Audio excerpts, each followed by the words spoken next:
رمضان السنة دي غير كل عاداتي، رمضان السنة دي غير كل عاداتي، رمضان رمضان رمضان السنة دي. أعوذ بالله من الشيطان الرجيم. بسم الله الرحمن الرحيم. اللهم صل وسلم وزد وبارك ومجد وكرم على الرسول سيد سند العظيم ذي القلب الرحيم محمد وآله طاهرين المعصومين. وبعد أيها المشاهدون الكرام، السلام عليكم ورحمة الله تعالى وبركاته. أمبادي تفشير في الله جباو ننعو أمي جاك فرانيونغا ككشيني تنغيني على فيك بوشتاني دنغالين توروما kanga ko sinsin ka jujo ka bambani Allah ta'ala to barka mai alam yako damina na bulaba ka kishin nema delo ala infe ka ke kira nyon soro balika ana somoga sanmo somoga munu ala inno takabu kan ku saniya tatahiran saniya kenfense na mutlaqan ani ala kira baka sahaba baw munu e kira de makanyina maya kono ma janfa ko fe ani no fetu baganyuma bela jele fokata se jodoma ala ken nema ni kishike nunu klengele na bela jelen kan ala kenne na wiye o jamakulu sanman cela nambora ya mawbe do kiramanto ala ka dila ala fe ala ka hina na ka kisha na ka barka ala ko jidi an krengle na bela jelenka nawafil Ramadan emission min sugantira ka kerengere ka boloda sungalo belebele kono ninga wele ko sungalo na flaw dili kene awbe o de sanfe betuye sungalo tle mugani kele ye shiniye mugan fla doy yani anga mugan fla shun na fla diawma amma hakili jigi ka fo aka do ami dombelebele bala ala ka domba manga tementi ni amma kuma ka korea ku fawye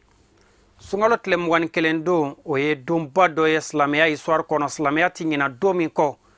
islamiya ka chebado binaka be ama no ye imam ali ibn abi talib ala kira dogoke ala kira buranke ala kira balmake islamiya darapo korota baga ke folo mi ni annana tige dala kira batige ka bai'atu alal islami layduta imam ali karramallahu wajahu ala ya chemi nyada bonye atema turu boli ye fiew chemi bangina alkaba kono ka be arajaba kaloma anka me o cheindema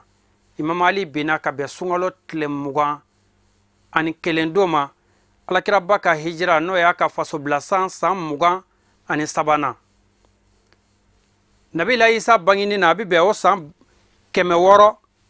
ani bi woro ani kelema ka be juillet kalo tle muga ani wolonvla juillet kalo tle muga ani wolonvla Isa bangine kofe san keme woro ani bi woro ani kele Imam Ali abina kufa alebe Iraq fe Ali ni chamunu be bala odoye Talib bun Abi Talib bun Abi Talib oye abalma do fene Akil bun Abi Talib abalma do fene Jaafar bun Abi Talib no bela jele Imam Ali balma wi ni ma doni bela ale furmuso de Fatima Zahara arjina muso ka kuntigi Fatima Zahara ala kira demso ale furula ni chebba indema wa Imam Ali Sayda Shabab Ahli Janna arjina funangenu olu fado no Imam al-Hassan wal Hussein olu fado ni ma doni bela ala kirabat manamina na hijira la kata Madina ayaslamau be ni no muhajiruna ni ansaru ayuke balmawiye abe muhajiruna kele mine ka ansaru kele tige mine ko aw fulay nyogon balmay abe muhajiruna kele tige mine abo oni ansaru kelen tige do nyogon bolo ko aw ye nyogon balmay kira e betla te foka toto ni cheinde jole Imam Ali okmana fe Imam Ali ko ale ni jondo ala kira ko eni nede do ede ne balmake jena ya anillahara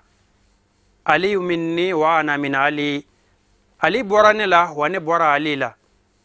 okmana fe o Imam Ali ankame odema aye islamiya darapo korota kele yoro chamana ka islamiya kuna wolo ni dina darapo ye kaybara kene be wala badru kene kan ale kera o darapo korota baga bilibili do fene islamiya ka kele min be ko Ali maye a kene kan o ka dɔgɔ o jate man ca o ale o de bina ka bɛn sunkalo tile 21 don ma an b'a fɔ imam ali ala k'a dayɔrɔ nɛɛma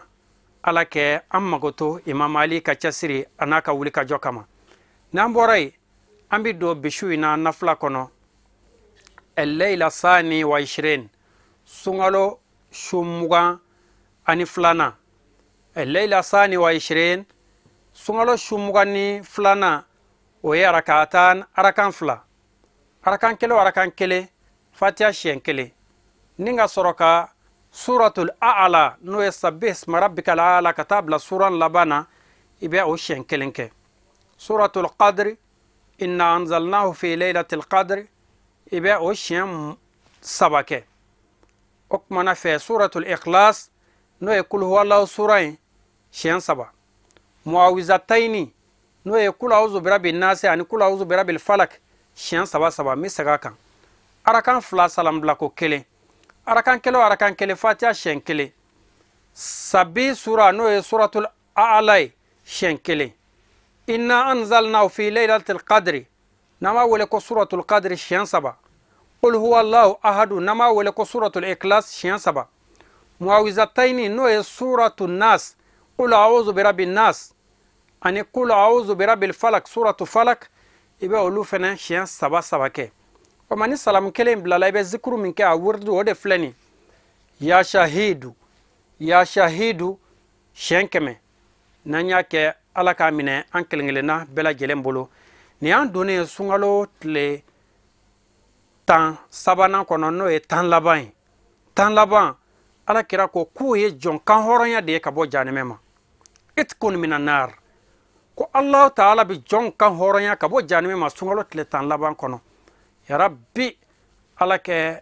an kisi ka bɔ jahanɛmɛ ma k'an tanga ka bɔ jahanɛmɛ ma k'an ye ɲumankɛlaw cɛla muttaqinaw cɛla ala ɲɛsira ɲɛbagaw sunkalo yɛrɛ nana o min kama ko la'allakum tattaqun ko walasa aw kɛ se ka siran ala ɲɛ ala kɛ an fara ala ɲɛsira ɲɛbagaw kan ka walew don an na an bɛ foli ni waliɲumandɔn di an seereyabagaw ma n'o ye an filɛbagaw ye mali kɔnɔ ani mali kɔ kan aw minnu tun sɔgɔlen don an na an ka foli ni an ka waliɲumandɔn bɛ aw ye an ka duwawu kɛ an yɛrɛ kun ye nin suntigɛ ninnu waati alakira ba ko a duwawu tɛ segin wa duwawu mustajaba a jaabilen don hijabu t'a ni ala cɛ fiyewu ka foli ni waliɲumandɔn di aw ma ka foli la kumaba di sababu ɲuman ma Sayyid Sharif Usman Madan Haidara cɛ min nana ka kuma ka mɔgɔw la faamuya ala ka diinɛ na an ka nin bi tile in na dɔnnibaga ka ca dɔw bɛ sɛbɛnni kɛ ka kitabuw bɔ ka cɛ min sera ka na ka kuma ka sɛbɛnnikɛlaw dan k'a bɛɛ dan an ka nin bi tile in na o de kɛra Sayyid Sharif Usman Madan Haidara ye sabula ale de nana ka sɛbɛnnenw ta k'u walawala mɔgɔw ye u hakili don yɔrɔ sɔrɔ u la ɲɔn tɛ n'i y'a sɛbɛn k'a bila an ka jamana in kan yan maa 100 o maa 100 min bɛ se ka sɛbɛnni kalan ne ma da la k'a bɛ tɛmɛ 30 kan 100 sigila anw fɛ yan sɛbɛnni kalanbaga o tɛ tɛmɛ 30 kan nka a fɔra n k'a mɛn 100 sigi la a ka ca la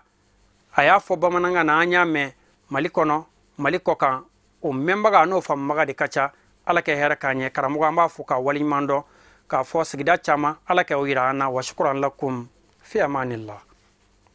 رمضان السنة دي غير كل عاداتي رمضان السنة دي غير كل عاداتي